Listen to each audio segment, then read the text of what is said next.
దాయాది దేశమైన పాకిస్తాన్కు మరోసారి భారీ ఎదురుదెబ్బ తగిలింది. అవంతిపుర డిఫెన్స్ స్థావరాలను పాకిస్తాన్ టార్గెట్ చేసింది. భారీగా మిసైల్స్, డ్రోన్లతో దాడికి తెగబడింది. అప్రమత్తమైనటువంటి భద్రతా బలగాలు గాల్లోనే పేల్చేశాయి. తర్వాత రాజస్థాన్లోని బారామర్లో హై అలర్ట్ ప్రకటించారు.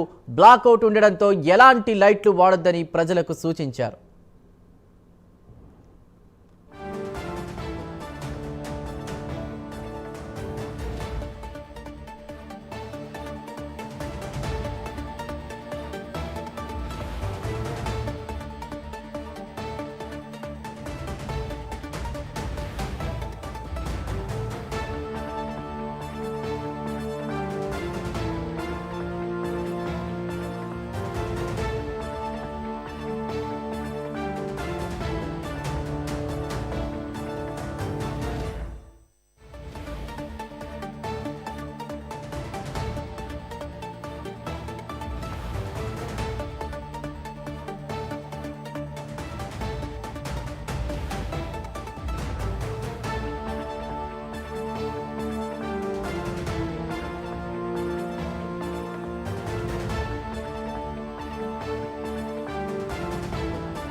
దాయాది దేశమైన పాకిస్తాన్కు మరోసారి భారీ ఎదురుదెబ్బ తగిలింది.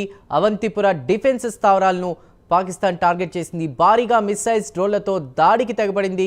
అప్రమత్తమైన భద్రతా బలగాలు గాల్లోనే పేల్చేశాయి. ఇక తర్వాత రాజస్థాన్లోని బారామర్లో హై అలర్ట్ ప్రకటించారు. బ్లాక్అవుట్ ఉండడంతో ఎలాంటి లైట్లు వాడొద్దని ప్రజలకు ఇప్పటికే సూచనలు చేశారు. ప్రస్తుతం అప్డేట్స్ అందించడానికి మా అసోసియేట్ ఎడిటర్ రాజు సిద్ధంగా ఉన్నారు. రాజు, ఏంటి సిచ్యువేషన్? చంద్ర, మొత్తానికి భారత్ మీద పాకిస్తాన్ ఇంకా కూడా బుద్ధి లేకుండా దండెత్తు వస్తూనే ఉంది. ఇప్పటికే భారత్ చేతిలో చావు దెబ్బ తింటున్నాం కూడా ఏమాత్రం ఎక్కడ కూడా ఆగకుండా ఇంకా దాడులు చేస్తూనే ఉన్న పరిస్థితి. నిన్న భారీ ఎత్తున 400 నుంచి 500 వరకు కూడా పాకిస్తాన్ సంబంధించిన డ్రోన్లని భారత్ కూల్చేసినప్పటికి కూడా ఇంకా కూడా బుద్ధి రాకుండా భారత్ మీద దాడి చేస్తుంది. ఈరోజు కూడా అలాంటి పరిస్థితే తలెత్తినటువంటి పరిస్థితి. ఓవరాల్గా చూసుకుంటే పాకిస్తాన్కి వాళ్ళ భారీ ఎదురు దెబ్బ తగిలిందని చెప్పుకోవచ్చు. ఎందుకంటే ప్రస్తుతం మనకు అందుతున్నటువంటి సమాచారం మేరకు, అంటే ఇది పాకిస్తాన్కి సంబంధించిన భారత్కు సంబంధించిన ఆర్మీ అఫీషియల్స్ కూడా దీన్ని నిర్ధారించినటువంటి పరిస్థితి. అవంతిపుర డిఫెన్స్ స్థావరాలు ఉన్నాయి భారత్కి సంబంధించి. ఏదైతే కాశ్మీర్ ప్రాంతంలో అవంతిపుర అనేటువంటి ఒక డిఫెన్స్ స్థావరం మనకుంది. ఆ స్థావరానికి టార్గెట్గా చేసుకొని పాకిస్తాన్ భారీ ఎత్తున మిసైల్స్ అలాగే ఆ డ్రోన్స్ని ప్రయోగించినటువంటి పరిస్థితి. సో ఈ ప్రయోగించే సందర్భంలో వెంటనే గుర్తించినటువంటి భారత్కు సంబంధించినటువంటి ఇండియన్ ఎయిర్ డిఫెన్స్ సిస్టమ్ ఏదైతే ఉందో అది వెంటనే యాక్టివేట్ అయింది. యాక్టివేట్ అయ్యి భారీగా వచ్చినటువంటి మిసైల్స్ అలాగే ఆ డ్రోన్లను గాల్లోనే కూడా పేల్చేసినటువంటి పరిస్థితి. సో ఒకవేళ అవి కానీ అక్కడ భూభాగాన్ని కానీ తాకి ఉన్నట్లయితే భారత్కి ఒక రకంగా భారీ ఎదురు దెబ్బ తగిలేది. కానీ ముందుగానే ఇండియన్ ఎయిర్ డిఫెన్స్ సిస్టమ్ చాలా వేగంగా ఉండడం, అంతేకాకుండా ఖచ్చితత్వంతో ఉండడంతో ఏదైతే పాకిస్తాన్ నుంచి వచ్చినటువంటి మిసైల్స్ కావచ్చు, అంతేకాకుండా ఆ డ్రోన్లని గాల్లోనే పేల్చేసినటువంటి సిచ్యువేషన్ ఉంది. దీంతోపాటు రాజస్థాన్లో ఉన్నటువంటి బారామర్లో ప్రస్తుతానికి హై అలర్ట్ని ప్రకటించినటువంటి పరిస్థితి. ఇందులో ఆ బ్లాక్అవుట్ని అక్కడ ఉన్నటువంటి ఆ పోలీసులు కూడా ప్రకటించినటువంటి పరిస్థితి ఉంది. ఎలాంటి లైట్లు వాడవద్దని చెప్పేసి ఇప్పటికే ఆదేశాలు కూడా జారీ చేశారు. అంతేకాకుండా అక్కడ ఉన్నటువంటి ప్రజలతో కూడా సురక్షిత ప్రాంతాలకు వెళ్ళిపోవాలని చెప్పేసి కూడా చెబుతూ ఉన్నటువంటి పరిస్థితి. సో మనకున్నటువంటి ఆ సమాచారం మేరకు మొత్తం కూడా 11 ప్రాంతాల్లో ప్రస్తుతానికి ఈ దాడులు కూడా జరిగినట్టు తెలుస్తోంది. సో దాడులకి పాకిస్తాన్ రూపకల్పన చేసినప్పుడు కూడా వెంటనే వాటిని అన్నింటినీ కూడా భారత్ తిప్పికొట్టినటువంటి పరిస్థితి. సో ఈ 11 చోట్ల ఎక్కడ జరిగాయంటే సాంబా, అలాగే కుప్వారా, ఊరి అలాగే నౌగమ్, హంద్వారా సెక్టారు, పూంచ్, జమ్మూ, పఠాన్కోట్, పోఖ్రాన్, అమృత్సర్, రాజౌరి. సో ఈ ప్రాంతాల్లో దాదాపుగా కూడా ఈ డ్రోన్లు భారీ ఎత్తున మోహరించినటువంటి పరిస్థితి. సో వీటన్నిటి కూడా చూసి వెంటనే మన భారత్కు సంబంధించినటువంటి ఎయిర్ డిఫెన్స్ సిస్టమ్ యాక్టివేట్ అయిపోయి వాటిని అక్కడే కూల్చేసినటువంటి పరిస్థితి కనిపిస్తుంది. అయితే ఇప్పటికే భారత ప్రధానమంత్రి నరేంద్ర మోడీ తోటి హై లెవెల్ మీటింగ్ కూడా జరిగింది. ఇందులో రక్షణ మంత్రి రాజ్నాథ్ సింగ్తో పాటు సిడిఎస్ ఎవరైతే డిఫెన్స్కి సంబంధించినటువంటి స్టాఫ్ ఆఫ్ అంటే చీఫ్ ఆఫ్ డిఫెన్స్ స్టాఫ్కు సంబంధించినటువంటి ఆయన ప్రధానితోటి భేటీ అయ్యారు. అంతేకాకుండా 3 దళాలకు సంబంధించి అంటే త్రివిధ దళాలకు సంబంధించినటువంటి అధిపతులు కూడా సమావేశమైన పరిస్థితి. అంతేకాకుండా ఇప్పుడే మనకు అందుతున్న సమాచారం ఏంటంటే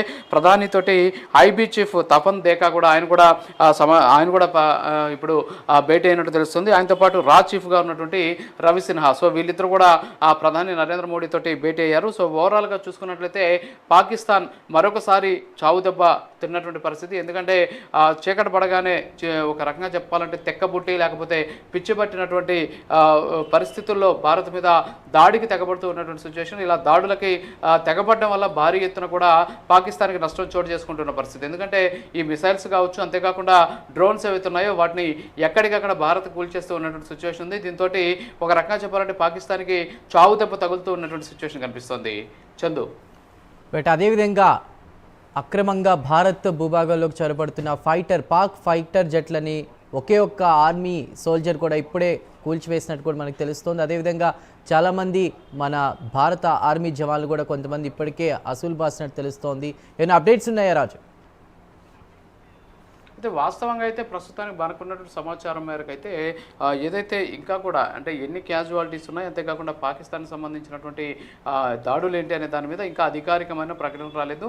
దీన్ని ఆల్రెడీ భారత ప్రభుత్వం కూడా నిషేధించింది. ఏంటంటే అఫీషియల్గా రిపోర్ట్ వస్తే తప్ప భారత్కి సంబంధించినటువంటి ఈ సైనికపరమైనటువంటి చర్య ద్వారా జరిగేటటువంటి నష్టాన్ని ఎట్టి పరిస్థితుల్లో కూడా బయట పెట్టొద్దు అని చెప్పేసి ఆల్రెడీ ఆదేశాలు ఉన్నటువంటి నేపథ్యంలో ఇంకా కూడా అధికారికంగా అయితే ఎలాంటి ప్రకటన కూడా మనకు ఆర్మీ నుంచి కానీ డిఫెన్స్ నుంచి కానీ రానటువంటి పరిస్థితి అయితే ఉంది. ప్రస్తుతానికి మాత్రం శ్రీనగర్ అలాగే కాశ్మీర్లో ప్రస్తుతానికి సైరన్ని అలర్ట్ చేశారు. అంతేకాకుండా బ్లాక్అవుట్ను కూడా స్టార్ట్ చేసినటువంటి పరిస్థితి మనకి ఇక్కడ ఉన్నటువంటి ప్రస్తుత సమాచారాన్ని బట్టి అందుతుంది. అంతేకాకుండా ఓవరాల్గా మనం కానీ చూసుకున్నట్లయితే ఏదైతే ఈ ప్రాంతాలన్నింటిలో కూడా ప్రస్తుతానికి భారీ ఎత్తున పాకిస్తాన్కి సంబంధించినటువంటి డ్రోన్స్ అయితే వస్తూ ఉన్నటువంటి పరిస్థితి కనిపిస్తుంది. ఎస్పెషల్లీ ఎక్కడంటే పాకిస్తాన్ సంబంధించిన డ్రోన్లు జమ్మూలో భారీ ఎత్తున వస్తూ ఉన్నాయి. వాటిని వెంటనే భారత్కి సంబంధించిన ఆర్మీ డిఫెన్స్ సిస్టమ్ యాక్టివేట్ అయింది. యాక్టివేట్ అయ్యి వెంటనే వాటన్నిటిని కూడా డెస్ట్రాయ్ కూడా చేస్తూ ఉన్నటువంటి సిచ్యువేషన్ కనిపిస్తుంది. అంతేకాకుండా పాకిస్తాన్ డ్రోన్స్ అన్నింటిని కూడా డెస్ట్రాయ్ చేస్తూ ఉన్నటువంటి పరిస్థితి. అంటే ఇప్పటివరకు కూడా ఇక్కడ మనకున్నటువంటి సమాచారాన్ని బట్టి చూస్తుంటే దాదాపు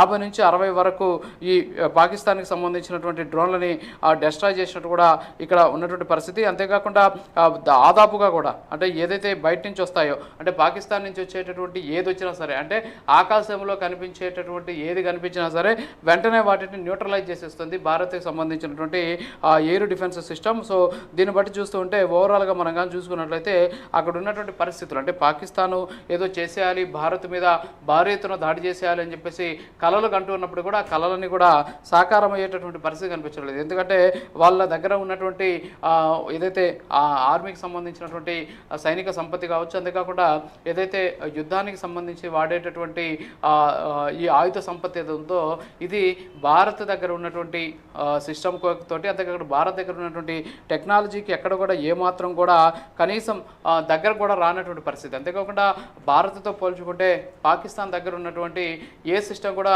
భారత్ని టచ్ చేయలేకపోతూ ఉన్నటువంటి సిచ్యువేషన్ ఉంది. అంతేకాకుండా డ్రోన్స్ కూడా ఇందాకే చెప్పడం జరిగింది ఏ టెక్నాలజీని వాటిలో వాడారు అనేటువంటి అంశాన్ని కూడా డీకోడ్ చేస్తే తెలిసిందే అని చెప్పేసి కూడా ప్రకటించినటువంటి పరిస్థితి. సో ఓవరాల్గా మనం చూసుకుంటే పాకిస్తాన్ ఈరోజు భారత్ మీద దాడి చేస్తుంది. నిన్న కూడా ఈ సమయంలో భారీ ఎత్తున దాడులు కూడా తెగబెట్టినటువంటి పరిస్థితి. అంతేకాకుండా ఎస్పెషల్లీ ఈ ప్రాంతాలు ఏవైతే ఉన్నాయో అంటే 3 ప్రాంతాలని ఇప్పుడు ప్రధానంగా టార్గెట్ చేస్తున్నాయి. ఒకటి వచ్చేసి ఏదైతే గురుద్వారాలు ఎస్పెషల్లీ అమృత్సర్ కావచ్చు, అంతేకాకుండా సమీప ప్రాంతాల్లో ఉన్నటువంటి గురుద్వారాలు వాటిని టార్గెట్ చేస్తుంది పాకిస్తాన్. రెండోది వచ్చేసి భారత్కి సంబంధించినటువంటి డిఫెన్స్ వ్యవస్థలకు సంబంధించినటువంటి స్థావరాలు ఏవైతే ఉంటాయో వాటిని టార్గెట్ చేస్తుంది. మూడోది వచ్చేసి ఎల్ఓసి అంటే లైన్ ఆఫ్ కంట్రోల్ దగ్గర ఉన్నటువంటి సివిలియన్స్ మీద అటాక్ చేస్తూ అక్కడ ఉన్నటువంటి భారీ ఎత్తున మోర్టార్ వెపన్స్ తోటి దాడులకు తెగబడుతూ ఉన్నటువంటి పరిస్థితి. సో ఓవరాల్గా మనం చూస్తే మనకు ఉన్నటువంటి సమాచారం మేరకు అయితే పాకిస్తాన్ కుయుక్తులన్నింటినీ కూడా ఎప్పటికప్పుడు దెబ్బ కొడుతూ ప్రస్తుతానికి భారత్ ముందుకు వెళ్తూ ఉన్నటువంటి సిచ్యువేషన్ అయితే మనకు స్పష్టంగా కనిపిస్తోంది. చందు, రాజు, ముఖ్యంగా డిఫెన్స్ స్థావరాలని టార్గెట్ చేసినట్టు తెలుస్తోంది. పాకిస్తాన్ డ్రోన్లని అదే పనిగా పంపిస్తున్నట్టు తెలుస్తోంది. ప్రజెంట్ జమ్మూ కాశ్మీర్లో కాల్పులు కొనసాగుతున్నాయా? సిచ్యువేషన్ ఎలా ఉంది? విద్యుత్కి అయితే ప్రజెంట్ అక్కడ విద్యుత్ ఏది లేకుండా నిలిపేసినట్టు తెలుస్తున్నప్పటికీ కూడా ఒక ఇంటిపై లైట్లు వెలిగి ఉండడంతో కూడా ఒక ఇంటిపై ప్రస్తుతం డ్రోన్ దాడి జరిగినట్టు చెప్తున్నారు. ఏమైనా అప్డేట్ ఉందా? అంటే వాస్తవం అదే ఇందాక నేను చెప్పింది ఏంటంటే ఏదైనా సరే మనకు ఖచ్చితత్వమైనటువంటి సమాచారం రావాలి. డిఫెన్స్కి సంబంధించినటువంటి ప్రకటన వెలువడేంత వరకు కూడా ఎట్టి పరిస్థితుల్లో వాటిని ప్రకటించవద్దు. ఎందుకంటే ప్రజలంతా కూడా ప్యానిక్ అయ్యేటటువంటి అవకాశాలు ఉన్నాయి కాబట్టి సో వచ్చేటటువంటి ఊహాగానాలు కావచ్చు, అంతేకాకుండా బయట నుంచి వచ్చేటటువంటి సమాచారంలో ఎంతవరకు ఖచ్చితత్వం ఉందనేది తెలియదు కాబట్టి మనకున్నటువంటి సమాచారాన్ని మాత్రమే మనకు ఇక్కడ ఉన్నటువంటి వెరిఫైడ్ సమాచారాన్ని మాత్రమే మనం ప్రజలకి అందిస్తున్నాం. గత కొద్ది రోజులు కూడా ఇదే అంశం అన్ని మిగతా మీడియా సంస్థలు కావచ్చు, అంతేకాకుండా డిజిటల్ ప్లాట్ఫామ్స్ అన్నీ కూడా ఇష్టానుసారం వాళ్ళకి ఉన్నటువంటి సమాచారం లేకపోతే సోషల్ మీడియాలోనూ డిజిటల్ మీడియాలోనూ దొరికేటటువంటి సమాచారాన్ని షేర్ చేసుకుంటూ ఉన్నటువంటి పరిస్థితి. కానీ ఆ ప్రైమ్ 9 న్యూస్ మాత్రం చాలా ఎక్స్క్లూజివ్గా వాస్తవాలను మాత్రమే తెలియజేసేటటువంటి ప్రయత్నం కూడా చేస్తుంది. నిన్న కూడా మనం కరాచీ పోర్టుకు సంబంధించిన అంశాన్ని కూడా వెరిఫై కాలేదు అనేటటువంటి అంశాన్ని చెబుతూనే మనం నిన్న దానికి సంబంధించిన పూర్తి వివరాలు కూడా అందించేటటువంటి ప్రయత్నం కూడా చేసాం. ఈ రోజు కూడా అదే పరిస్థితి. ఎక్కడ దాడులు జరుగుతున్నాయనేది మనకు డిఫెన్స్కి సంబంధించినటువంటి అధికారులు ధృవీకరించిన తర్వాత మాత్రమే ఇందాక కూడా మనం ఇప్పుడు అన్ని వివరాలు కూడా బయట పెడుతున్నటువంటి పరిస్థితి. అయితే వాస్తవంగా కానీ చూస్తే మీరు చెప్పినట్టు ఆ పాకిస్తాన్ డ్రోన్లు అంటే ఎందుకు బ్లాక్అవుట్ చేస్తారు, అసలు బ్లాక్అవుట్ చేయడానికి ఉన్నటువంటి కారణాలు ఏంటి అంటే కారణం ఇదే. అంటే ఆ శత్రువుల నుంచి వచ్చేటటువంటి వెపన్స్ కావచ్చు, అంటే ఏదైతే డ్రోన్స్ కావచ్చు, మిసైల్స్ కావచ్చు, అవి లక్ష్యాలను గురిపెట్టాలంటే వాటికి సంబంధించి ఆ లక్ష్యాలను గుర్తించాల్సి ఉంటుంది. సో లక్ష్యాలను ఎలా గుర్తిస్తారు? చీకట్లో లైట్ను బట్టి గుర్తించడం జరుగుతుంది. అందుకే ఏం చేసింది భారత్ బ్లాక్అవుట్కి ఆదేశాలు ఇచ్చినటువంటి పరిస్థితి. బ్లాక్అవుట్ అంటే మొత్తం చెమ్మ చీకట్లో ఉండడం. ఈవెన్ దో మొబైల్ లైట్ కూడా వెలిగించుకోకూడదు, జనరేటర్లు వాడకూడదు, కనీసం అక్కడ ఉన్నటువంటి ఏదైతే ఇన్వర్టర్స్ కూడా వాడకూడదు. మొత్తం ప్రభుత్వమే కరెంట్ని ఆపేస్తుంది, బంద్ చేసేస్తుంది. సో బంద్ చేసేస్తే మొత్తం చీకట్లో ఉంటుంది కాబట్టి ఏది ఏ ప్రాంతం అంటే నివాస ప్రాంతమా లేకపోతే నిర్మానుష్య ప్రాంతమా ఏంటి అనేది ఆ డ్రోన్కి అలాగే మిసైల్కి తెలియదు కాబట్టి వాళ్ళు దాన్ని ఎక్కువగా ఫోకస్ చేయలేనటువంటి పరిస్థితి. అంటే ఎక్కడ దూరం నుంచి వాళ్ళు హై ఎండ్ అంతేకాకుండా అధునాతనమైనటువంటి ఏదైతే ఈ టెలిస్కోప్ ద్వారా వాటి ద్వారా చూసి దాడి చేసినా సరే అక్కడ లైటింగ్ లేకపోతే ఎక్కడ ఏంటి అనేది తెలియనటువంటి పరిస్థితి. సో కాబట్టి అందుకనే బ్లాక్అవుట్ కూడా చేస్తూ ఉంటారు. అందుకే ఈరోజు భారత్ ఆ బ్లాక్అవుట్ కూడా పిలుపునిచ్చినటువంటి పరిస్థితి ఉంది. అనేక ప్రాంతాల్లో ప్రస్తుతానికి బ్లాక్అవుట్ చేస్తూ ఉన్నటువంటి సిచ్యువేషన్. ఎప్పుడైతే సైరన్ మోగిస్తారో సైరన్ మోగించిన వెంటనే అందరూ కూడా సురక్షిత ప్రాంతాల్లోకి అంటే ఉన్న ఇంట్లోకి వెళ్ళిపోయి అందరూ కూడా కింద నేల మీద పడుకొని లైట్లని కూడా ఆర్పేసి ఎలాంటి శబ్దాలు కూడా చేయకుండా, అంటే శబ్దాలు చేయకూడదు అలాగే వెలుతురు ఉండకూడదు, ఈ రెండు లేకుండా చేసుకుంటూ బ్లాక్అవుట్ని నిర్వర్తించాలని చెప్పేసి ముందుగానే భారత ప్రభుత్వం ఇక్కడ మాక్ డ్రిల్ కూడా చేసినటువంటి పరిస్థితి. సో దాని ద్వారానే ఎస్పెషల్లీ నిన్న కావచ్చు ఈ రోజు కావచ్చు పాకిస్తాన్ నుంచి వచ్చేటటువంటి ప్రతి ఘటన ఎదుర్కోగలిగింది. అంతేకాకుండా చాలా వరకు కూడా మానవ ప్రాణ నష్టాన్ని కావచ్చు, అంతేకాకుండా ఆస్తి నష్టాన్ని ఎదుర్కోగలిగింది. అంటే కారణం ఏంటంటే భారత్ అవలంబించినటువంటి ఈ ముందస్తు బ్లాక్అవుటే కారణం అనేది ఇక్కడ మనకు స్పష్టంగా తెలుస్తుంది. Chandu. Right Raju, thank you for the updates.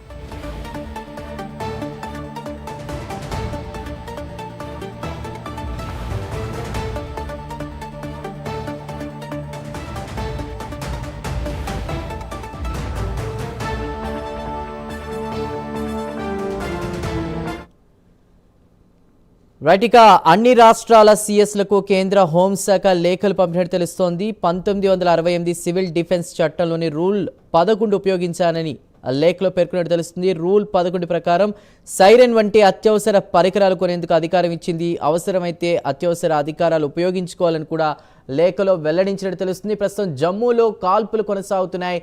చీకటి పడితే చాలు పాకిస్తాన్ డ్రోన్లను వదులుతుంది భారత్పై. వాటిని భారత్ సైన్యం గట్టిగా తిప్పికొడుతోంది.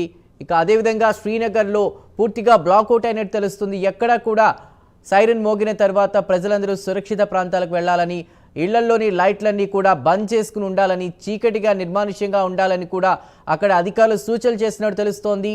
జమ్మూలో కాల్పులు వినిపిస్తాయని చెప్తున్నారు ఒమర్ అబ్దుల్లా. ఇక అక్కడ ప్రజలందరినీ కూడా సురక్షిత ప్రాంతాలకు వెళ్లాలంటూ కూడా చెప్తున్నట్టు తెలుస్తోంది. ముఖ్యంగా సివిలియన్స్ని టార్గెట్ చేస్తూ, పౌరులని టార్గెట్ చేస్తూ కూడా పాక్ కాల్పులు జరుపుతున్న నేపథ్యంలో కూడా ప్రస్తుతం అక్కడ సరిహద్దుల్లో ప్రతి రాష్ట్రానికి కూడా సరిహద్దుల్లో కట్టుదిట్టమైన భద్రతా చర్యలు చేపట్టాలని ప్రధాని మోదీ సూచించినట్టు తెలుస్తోంది.